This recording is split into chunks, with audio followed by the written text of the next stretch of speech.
Hello everyone, welcome back to my channel that is English field. So friends, ये जो video है ये TGT PGT और LT grade की प्रिपरेशन के लिए है और ये एक तरीके की ऐसी क्वेश्चन सीरीज़ है जिससे आपका जो क्वेश्चन है वो आना तय है। ऐसा नहीं है कि मैं पहले से प्रेडिक्ट कर रही हूँ कि ये क्वेश्चन आएंगे ही आएंगे, लेकिन ये सारे क्वेश्चंस वो हैं जो किसी ना किसी हायर, लोअर और मीडियम एग्ज़ाम में आ चुके हैं। मतलब केवीएस, एनवीएस, JSSB हो, मतलब आपके सब्जेक्टिव पेपर से रिलेटेड जितने भी इम्पॉर्टेंट से इम्पॉर्टेंट क्वेश्चंस बनते हैं वो सारे क्वेश्चंस इसमें इंक्लूड किए गए हैं और ये किसी ना किसी एग्जामिनेशन में आए हुए हैं। और आगे भी जब आप स्क्रीन पे क्वेश्चन देखेंगे तो उसमें मेंशन भी है कि ये कौन से ईयर में और कौन से एग्ज़ाम में आ चुका है, लेक्चरर के एग्ज़ाम्स। ठीक है, तो जीआईसी के सारे ही एग्ज़ाम्स में ये सारे क्वेश्चंस आपको मिल जाएंगे। तो डेफिनेटली इससे रिलेटेड चाहे ऐसा ही क्वेश्चन आपको एग्ज़ाम में देखने को मिलेगा और if you want to cross check तो वो भी आप कर सकते हैं क्योंकि ऑलरेडी ये पूछे जा चुके हैं। ठीक है, तो मोस्ट इंपॉर्टेंट क्वेश्चन सीरीज़ है आपके सामने।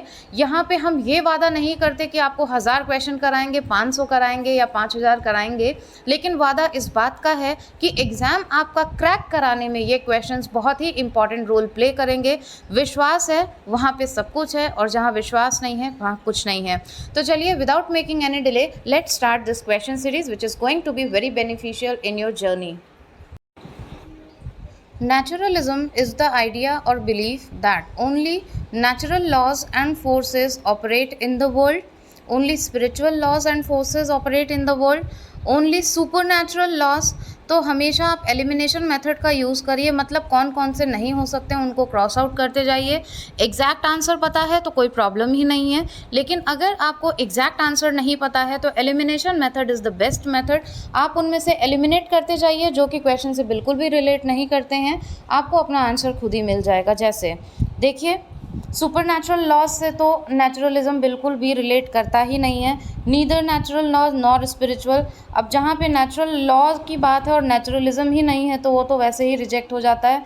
ओनली स्पिरिचुअल लॉज ये भी नहीं हो सकता, तो only natural laws and forces operate in the world.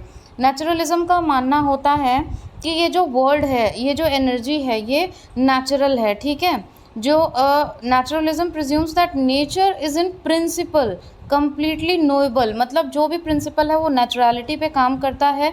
Nature जो है वही रेगुलरिटी क्रिएट करता है और हर चीज़ में होलनेस को वही लेकर आता है। ठीक है, तो इसी को कहते हैं हम नेचुरलिज्म, जहाँ पे नेचुरलिज्म इज़ द आइडिया और believe that only natural laws and forces operate in the world. So this is the correct answer. The feminist movement in literature has not concentrate on. जो feminist movement है वो किस पे concentrate नहीं करता है। अब ऐसे क्वेश्चंस में हम गलती ये करते हैं कि जो इससे रिलेटेड होता है उस पर हम टिक लगा देते हैं, इसलिए हमेशा जहाँ पे आपको नॉट वाला दिख जाए क्वेश्चन में पहले ही आप अंडरलाइन कर दो, सो दैट आपके क्वेश्चन में गलती ना हो और आप जो इससे रिलेट करता है उस पर टिक ना कर दें। ठीक है, तो इससे क्या नहीं रिलेट करता है वो आंसर आपको यहाँ पे मेंशन करना है। तो चलिए, ये दोनों इसका आंसर नहीं है। ज़्यादा मैं डिटेल में बोलूँगी तो फिर टाइम भी वेस्ट होगा, इसलिए हम डायरेक्टली बात करते हैं कि accepting patriarchal norms and adhering to them in their writings. ठीक है, तो जो आपका फेमिनिज्म होता है, now the feminist movement in literature has not concentrate on. ठीक है, फेमिनिस्ट मूवमेंट जो है लिटरेचर में वो किस पे कंसंट्रेट नहीं करता है, तो मतलब बेसिकली जो फेमिनिस्ट मूवमेंट है जो लिटरेचर में, वो कौन सी ऐसी चीज़ है कैरेक्टरिस्टिक जिस पे कंसंट्रेट नहीं करता है at the time of writing. तो आपको इसमें से करेक्ट चूज़ करना है और सबसे बड़ी बात, जो इसमें नहीं से होता है तो वहाँ पे आपको ज़रूर अंडरलाइन कर देना चाहिए सो दैट आपका आंसर गलत ना हो, क्योंकि ऐसे क्वेश्चंस बहुत आते हैं कि इनमें से क्या इसमें से नहीं है, तो हमें वो देखना है जो सूटेबल नहीं है, ना कि वो जो सूटेबल है। तो ये भी एक तरीका है एक्यूरेसी का। तो चलिए देख लेते हैं। ये दो ऑप्शंस इससे रिलेट नहीं करते हैं, इसलिए मैं डायरेक्टली यहाँ पे आऊँगी क्योंकि फिर टाइम भी ज़्यादा वेस्ट होगा अगर एक एक ऑप्शन एक्सप्लेन करूँगी तो। Accepting patriarchal norms and adhering to them in their writings.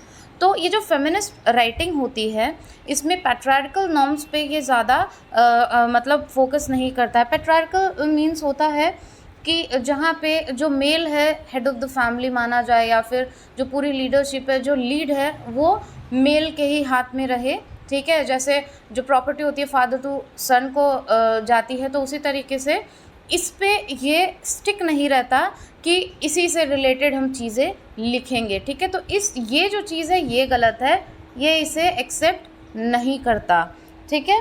तो adhering to them in their writing is not concerned on feminist movement in literature. So this is the correct option C. Now the meaning of word hamartia is, बहुत important question है।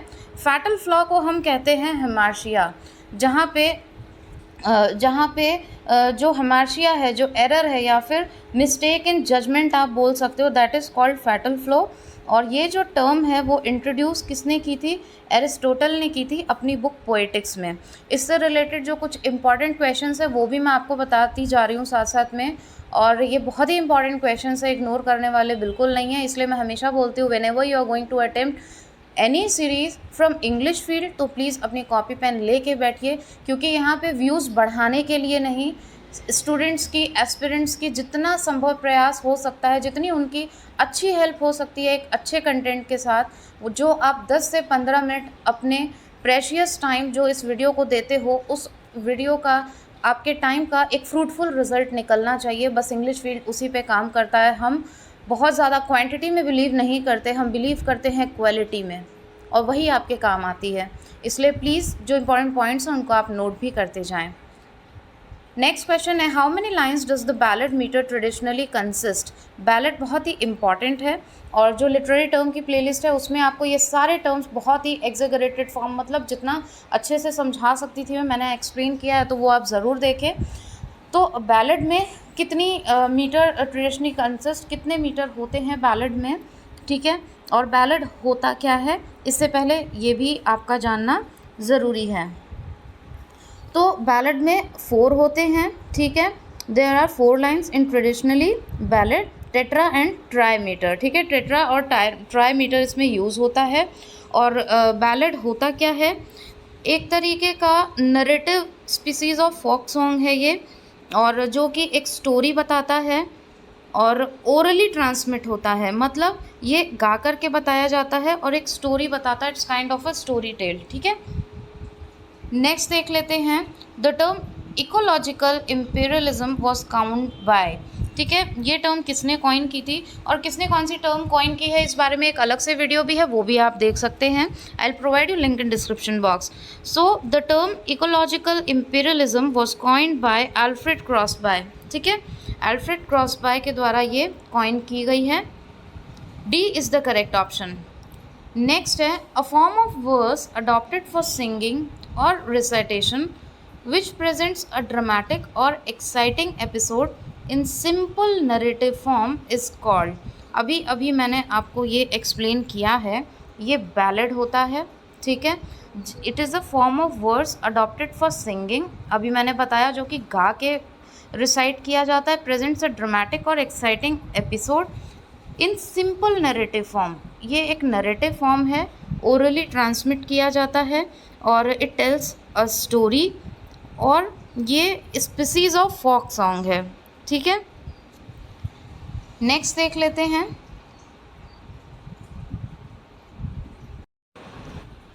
Heroic couplet consist, ठीक है।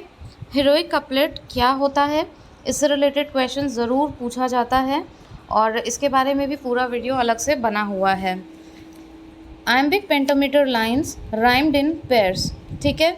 इसकी जो rhyme scheme होती है वो होती है AABBCC। आपसे इसकी राइमिंग भी पूछी जा सकती है, ये पेयर में होती है AABBCC, ठीक है। और हीरोइक कपलेट जो है वो किसने इंट्रोड्यूस किया था, तो जॉफ्री चॉसर। एक दूसरा क्वेश्चन ये बनता है, तो इसी क्वेश्चन से 3 क्वेश्चन मैंने आपको बता दिए। जॉफ्री चॉसर ने अपनी किस में उन्होंने इसको इंट्रोड्यूस किया था, the legend of good women, ठीक है। इस बुक में उन्होंने इसे इंट्रोड्यूस किया था जॉफ्री चॉसर ने। So heroic couplet is introduced by Geoffrey Chaucer. इसकी राइमिंग स्कीम पूछी जाती है, और जो ये क्वेश्चन है ये आपके सामने है, D is the correct answer. Next देख लेते हैं, who pioneered heroic couplet in English. ये आ ही गया क्वेश्चन आपके सामने, ठीक है। तो इसका जो करेक्ट आंसर होगा वो ए होगा, जो कि अभी मैंने आपको बताया।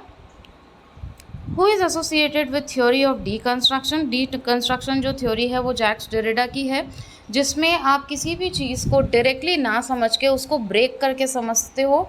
सपोज़ ये कोई एक ब्रिक है, मान लीजिए ये कोई घर है, इसको आपको पूरे को समझना था कैसे बना, क्या बना, तो आप इसको पहले अलग अलग पार्ट्स में डिवाइड करोगे, उसको ब्रेक करोगे, फिर एक छोटी छोटी माइक्रो जो चीज़ें हैं बहुत माइनर, उनको आप समझोगे तो वो चीज़ ज़्यादा आपको क्लियर होगी। तो यही डीकंस्ट्रक्शन की थ्योरी है और चैनल पे ये डली हुई है, आपको देखना हो आप अच्छे से समझ सकते हैं, इससे कई क्वेश्चन पूछे जाते हैं। सो जैक्स डेरिडा जो है इससे एसोसिएटेड है डीकंस्ट्रक्शन से। Which of the following does not constitute three unities, a popular component of a drama? Very important question and often asked in your examination. UP PGT में भी पूछा गया है ये। Unity of event, unity of place, unity of time, unity of action. इसको आप ऐसे learn कर सकते हो, time, place and action. ठीक है, ये तीनों होते हैं, ये इसमें से नहीं होगा। तो ए आपका जो है वो करेक्ट आंसर हो जाएगा। नेक्स्ट हम देख लेते हैं क्या क्वेश्चन है। हेजियोग्राफिक्स आर रिटन ऑन, ठीक है, हेजियोग्राफिक्स किस पे लिखी जाती है, हेजियोग्राफी क्या होती है? तो जो हेजियोग्राफी होती है वो एक तरीके की बायोग्राफी होती है, किसकी? सेंट्स की या फिर एक्लेसियास्टिकल लीडर की, ठीक है, जो पायस होते हैं तो उनके ऊपर ये लिखी जाती है। It's a kind of biography. तो आपको ये भी पता होना चाहिए, क्योंकि ये भी पूछ लिया जाता है कि हेजियोग्राफी क्या होती है और किस पे बेस्ड होती है। So C is the correct answer for this question. Next है a 14-line poem in iambic pentameters consisting of 3 quatrains and a concluding couplet। 3 quatrain 1 couplet जिसमें होता है, ठीक है, वो क्या होता है? वो होता है हमारा शेक्सपियरियन सोनेट, जो कि बहुत ही इंपॉर्टेंट है, एलटी ग्रेड में ये पूछा भी जा चुका है। और इसको किसने इंट्रोड्यूस किया ये आप मुझे कमेंट बॉक्स में ज़रूर बताइएगा, इससे पता भी चल जाएगा कि आप कितना सीरियसली देखते हैं। शेक्सपियरियन सोनेट को किसने इंट्रोड्यूस किया? और यूपी पीजीटी 2016 में ये क्वेश्चन पूछा जा चुका है। Next, if in a ballad a line और स्टैंजा इज़ रिपीटेड, ठीक है, बैलेड हम देख चुके हैं क्या होता है, उससे रिलेटेड क्वेश्चंस भी हमने देखे। अगर किसी बैलेड में कोई लाइन या स्टैंजा क्या होता है, रिपीट होता है, but with an addition that advances the story, लेकिन एक एडिशन के साथ, इट इज़ कॉल्ड। तो उसमें अगर हम कुछ भी मान लीजिए ऐड करते हैं तो देखिए रिपीटिशन होगा नहीं और रेफरेंशियल रिपीटिशन होगा नहीं, तो ये इंक्रीमेंटल, क्योंकि हम उसमें इंक्रीज़ कर रहे हैं कुछ, ठीक है। जब हम एडिशन करते हैं तो उसमें कुछ इंक्रीज़ कर रहे हैं, तो ये होगा इंक्रीमेंटल रिपीटिशन। तो fourth is the correct answer. और बैलेड जो होता है वो टेट्रा और ट्राईमीटर उसमें यूज़ किया जाता है और 4 लाइन्स का होता है, ठीक है। सो फ्रेंड्स, आई होप आपको ये सीरीज़ बेनिफिशियल लगी होगी। इसी तरीके से हम इस सीरीज़ को कंप्लीट करेंगे और बहुत ही अच्छे अच्छे क्वेश्चन कंटेंट आपके लिए लेकर के आएंगे, जो कि आपको एग्ज़ाम क्रैक करने में और पैटर्न ऑफ पेपर समझने में मोस्टली सबसे ज़्यादा इम्पॉर्टेंस देंगे। और दूसरी चीज़ ये कि आप सिर्फ थ्योरी ना पढ़ें, it's a kind of experience that I am sharing with you all, कि खाली थ्योरी ही ना पढ़ें, क्योंकि बहुत सारे आपके कमेंट्स आते हैं, उससे भी पता चलता है। आप साथ साथ MCQs ज़रूर अटैम्प्ट करें, MCQs से आपकी सबसे बेस्ट प्रैक्टिस हो सकती है। तो थ्योरी अगर जब आप उसको पढ़ रहे हैं, समझ रहे हैं, उसके बाद MCQs ज़रूर अटैम्प्ट करें, चाहे आप किसी बुक से करें, चाहे आप कोई सीरीज़ ज्वाइन करें। और ये फ्री ऑफ कॉस्ट सीरीज़ है, तो आपको काफ़ी बेनिफिट होगा इससे, कोई आपको पैसा खर्चना नहीं है। लेकिन सबसे बड़ी बात डेडिकेशन, रेगुलरिटी, ये दोनों चीज़ें बहुत ज़रूरी है। Thank you so much for watching and giving your precious time. If you have any of the question then please do comment in comment box. This is a platform of sharing knowledge, then please आप भी discuss करिए और interact करिए। Thank you.